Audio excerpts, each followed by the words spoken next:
Let's just dive right into this explainer. Today, we're going to completely reframe how we look at the things we might be taking for granted every single day.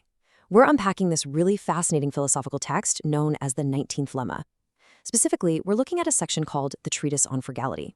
So this was written back in the early 20th century by a profound Islamic scholar. And honestly, it completely shifts the paradigm on how we interact with the physical world around us.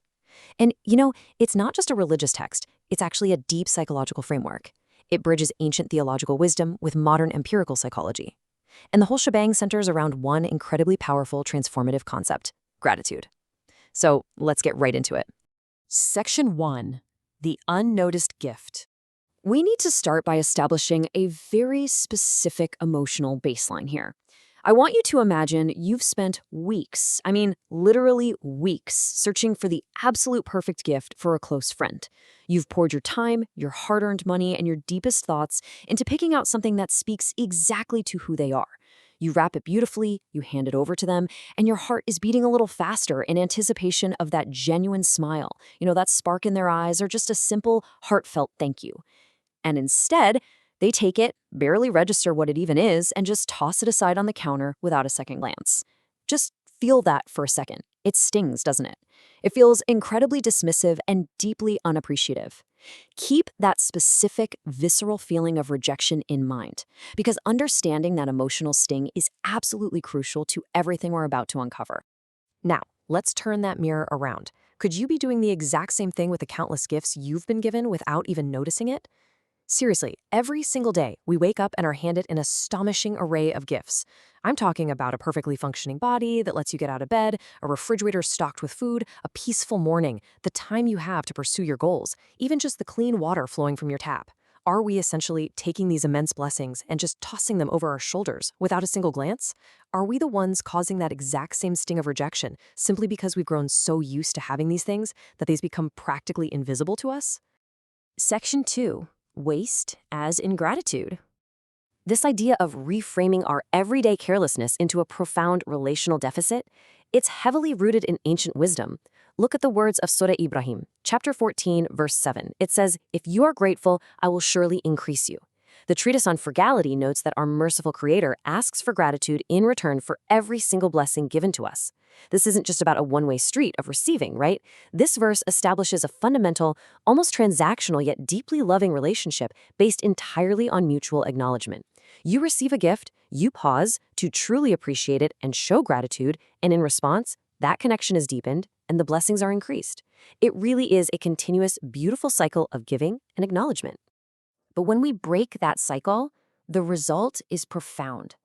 Waste is actually a quiet form of ingratitude toward the one who gave the gift.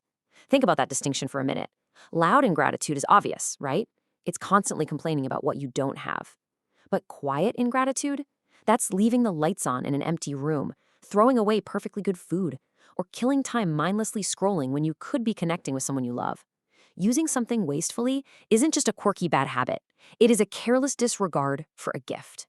And why does it always end in loss? Well, because when you waste something, you rob it of its purpose, and you numb yourself to its value.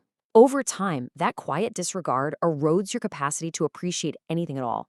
You end up with less, feeling less, and completely disconnected from the source of those gifts. Moving on to Section 3, the science of gratitude. What's fascinating is that modern positive psychology backs this up perfectly.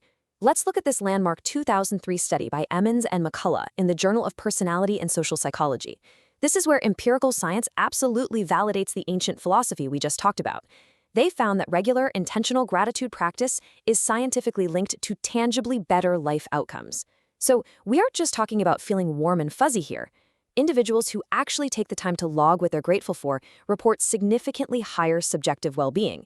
That means they sleep better, they experience less stress, they have fewer physical symptoms of illness, and they just feel more connected to others. They naturally develop a much deeper, richer appreciation for what they already possess.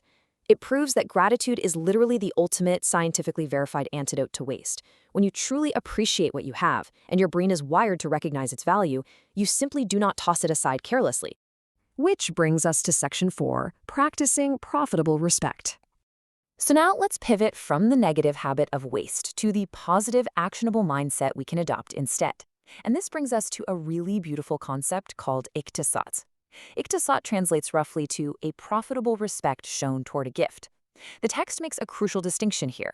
This is absolutely not about just being frugal, cheap, or stingy. Frugality often stems from a mindset of scarcity or fear, hoarding what you have because you're terrified it's going to run out. İktisat, however, is an active, conscious way of proving that you value what you've been given. Let's look at a real-world example. Being cheap is refusing to buy a decent pair of shoes and just letting your feet hurt. İktisat is buying a high-quality pair of shoes, taking excellent care of them, cleaning them, and wearing them for years because you genuinely respect the materials and the labor that went into them. It's living with true balance and profound awareness. It's a daily, living expression of the exact gratitude we've been talking about. Let's pull all of this together and look at this core paradigm shift. On one side, you have waste. It's defined by careless disregard. It inevitably ends in loss, and it serves as this quiet, destructive form of ingratitude that just disconnects you from the world. But on the exact opposite side, you have İktisat. It's characterized by a profitable respect. It actively proves the value of the gifts you've received, and it serves as the ultimate expression of awareness and gratitude. It beautifully ties that ancient theology of appreciation together with the modern science of positive psychology. Treating your resources, your time, and your energy with this kind of balanced respect isn't just good for your wallet or the planet, it is the ultimate, profound expression of gratitude to the one who gave them to you in the first place. We end exactly where we began, by turning the focus back to you. We've seen how gratitude is asked of us, how waste is really just a quiet rejection of our blessings, and how both ancient wisdom and modern science prove that practicing gratitude deeply increases our well-being. So I want you to really think about your own daily awareness. Which gift in your life today might you be taking for granted without even realizing it? Is it a relationship? Your health? A talent? I challenge you right now to pick one specific habit of waste in your life and commit to changing it today. Replace it with a practice of profitable respect. I really hope this explainer sparks a deeper personal reflection on the true price of the gifts we are given.